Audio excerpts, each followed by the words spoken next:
नमस्कार, मैं हूं आपके साथ मयंक। देखिए, ईरान में जो प्रदर्शन हो रहे हैं, ये पूरी दुनिया में चर्चा का मुद्दा बने हुए हैं, सुर्खियों में है। लेकिन इसी बीच ईरान से कुछ ऐसी खबरें आई हैं और देखिए जो खबरें हैं उनके मुताबिक ईरान में पिछले कुछ दिनों के अंदर रूस के 4 बड़े कार्गो प्लेन लैंड कर चुके हैं। देखिए, इसमें से बेलारूस से भी एक कार्गो प्लेन आया है, इस तरह से बताया जा रहा है। और पिछले चंद दिनों के अंदर रूस के 4 बड़े कार्गो प्लेन तेहरान में लैंड कर चुके हैं और एक प्लेन उसमें इस्फहान में भी लैंड किया है। अब जिसके बाद ये सवाल उठ रहे हैं, ये पूछा जा रहा है, आखिर रूस की तरफ से इतनी बड़ी संख्या में कार्गो प्लेन का तेहरान पहुंचने का क्या मतलब है। देखिए, सोशल मीडिया में इस तरह के दावे हैं और ईरान से जुड़े जो वेबसाइट्स हैं वो इस तरह के दावे कर रही हैं। अब इसको लेकर जो डिफेंस एक्सपर्ट्स हैं वो अपनी अलग अलग राय रख रहे हैं। देखिए, ये जिस तरह से नेतन्याहू की मुलाकात होती है डोनाल्ड ट्रंप से, उसके बाद रूस की तरफ से ये बयान आया। जैसे ये मुलाकात हुई, बताया ये जाता है कि शायद ईरान को लेकर कोई बड़ा फैसला हो चुका है और कई लोग ये भी दावा कर रहे हैं कि ईरान पर अगले हमले की तारीख भी तय हो चुकी है। कुछ लोग उसको इस तरह से भी जोड़ के देख रहे हैं, जो ईरान में प्रोटेस्ट हो रहा है, ये प्रोटेस्ट स्पॉन्सर्ड है, ये एक प्लान है इजराइल का और इजराइल इसको खुली हवा दे रहा है। और शायद इस तरह की प्लानिंग है कि पहले ईरान को इनस्टेबल किया जाए और इसी दौरान ईरान पे हमले कर दिए जाएं। इस तरह के कई एक्सपर्ट्स जो हैं वो अपनी आशंका जता रहे हैं। लेकिन इस बीच रूस का बड़ा बयान आया है। रूस के जो प्रवक्ता हैं गवर्नमेंट के, उनकी तरफ से ये बात कही गई कि ईरान के न्यूक्लियर प्रोग्राम को लेकर बातचीत की जानी चाहिए, किसी भी तरह का हमला नहीं होना चाहिए। रूस इस मुद्दे पर मजबूती से ईरान के साथ खड़ा हुआ है और साथ ही ईरान के साथ जो ट्रेड कोऑपरेशन है, न्यूक्लियर प्लांट्स लगाने को लेकर बातचीत है, वो जारी रहेगी और रूस ईरान का समर्थन करता रहेगा। ये बयान रूस की तरफ से आया है ईरान के लिए। देखिए, ये बयान ऐसे समय में आया है जब एक बार फिर इस तरह की आशंकाएं जताई जा रही हैं कि एक बड़ा प्लान तैयार हो गया है कि कैसे ईरान पर अटैक किया जाए, कैसे ईरान को अनस्टेबल किया जाए। ईरान में जो प्रदर्शन हो रहा है उसको लेकर कहा जा रहा है कि ये वेस्ट की तरफ से स्पॉन्सर्ड है, मोसाद की तरफ से स्पॉन्सर्ड है और उकसाने की कोशिश हो रही है लोगों को, ताकि वहाँ पे एक पॉलिटिकल जो हालात हैं वो वहाँ पे ख़राब हों, इस तरह की कोशिश की जा रही है। अब इसी बीच ये खबर आती है कि रूस के कई सारे कार्गो प्लेन्स, जिसकी संख्या 4 बताई जा रही है, वो पिछले 6-7 दिनों के अंदर ईरान पहुंचे। अब इन कार्गो जेट्स में क्या है, देखिए इसको लेकर दो राय हैं।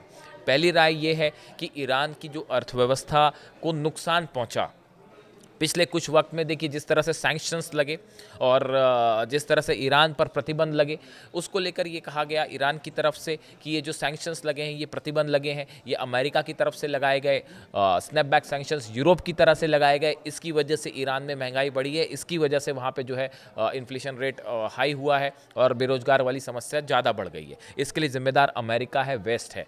अब ऐसी सूरत में क्या रूस की तरफ से ये जो कार्गो जेट्स धड़ाधड़ उतर रहे हैं तेहरान में, इसमें क्या किसी तरह का कोई इकोनॉमिक एड देने की कोशिश की जा रही है ईरान को? पहला तो इस तरह की भी बातें हैं कि अर्थव्यवस्था से जुड़ी कुछ सामान जो है वो पहुंचाया जा सकता है ईरान की मदद के लिए। बात नंबर एक। बात नंबर दो, जिसकी ज़्यादा संभावना जताई जा रही है कि एक बड़ा प्लान ईरान और रूस तैयार कर चुके हैं इस बात के लिए कि अगर इन हालात का फ़ायदा उठाते हुए अगर किसी तरह का हमला होता है ईरान में, तो कैसे रिस्पॉन्स किया जाए, कैसे रिस्पॉन्ड किया जाए। क्या S-400 से जुड़ा मिसाइलें या डिफेंस सिस्टम्स जो हैं वो ज़्यादा संख्या में पहुंचाए जा रहे हैं रूस की तरफ से? क्या मिलिट्री इक्विपमेंट्स जो हैं वो पहुंचाए गए हैं, एयरक्राफ्ट से जुड़े इक्विपमेंट्स पहुंचाए गए हैं?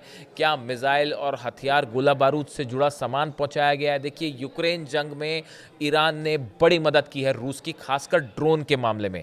और ये जो ड्रोन्स हैं, ये हज़ारों की संख्या में जो है वो ड्रोन प्रोवाइड किए हैं ईरान ने रशिया को, जिनका इस्तेमाल यूक्रेन के खिलाफ हुआ है। और ये एक बड़ी मदद साबित हुई रूस की, ये पूरी दुनिया अब जान चुकी है।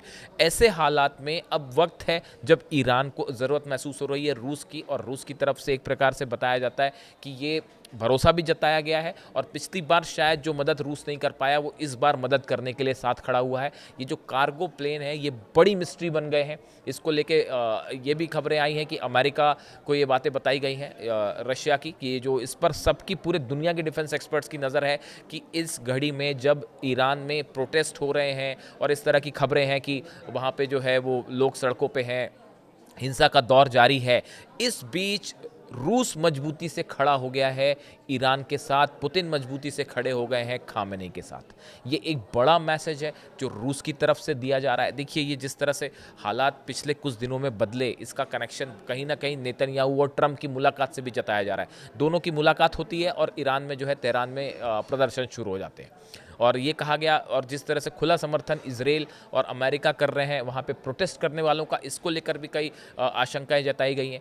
कल ही खबरें आई कि कुछ लोग ऐसे पकड़े गए हैं वहाँ पे जो कि जानबूझ के आंदोलन को हिंसक करने की कोशिश कर रहे हैं। इन तमाम बातों से वहाँ की सरकार निपट रही है और जल्दी ही कोई इकोनॉमिक रिफॉर्म्स का भी ऐलान हो सकता है। लेकिन इस बीच ईरान की संभावित हमले को देखते हुए ईरान और रूस के बीच एक बड़ा कोऑपरेशन, एक बड़ी प्लानिंग जो कि धीरे धीरे साइलेंटली जो है चल रही है। और जो कार्गो जेट्स लैंड हुए हैं, कई सारे वेबसाइट्स में इस तरह की खबरें हैं जो हैरानी भी जता रहे हैं कि आखिर पुतिन ऐसा क्या सप्लाई कर रहे हैं ईरान को, जिसको लेकर डिफेंस एक्सपर्ट्स के कान खड़े हैं। और ये भी बताया जा रहा है कि किसी भी तरह का ईरान पर अगर हमला होता है तो इस बार रूस सीधा इस जंग में इन्वॉल्व हो सकता है और ये इजराइल के लिए एक बड़ा झटका साबित हो सकता है।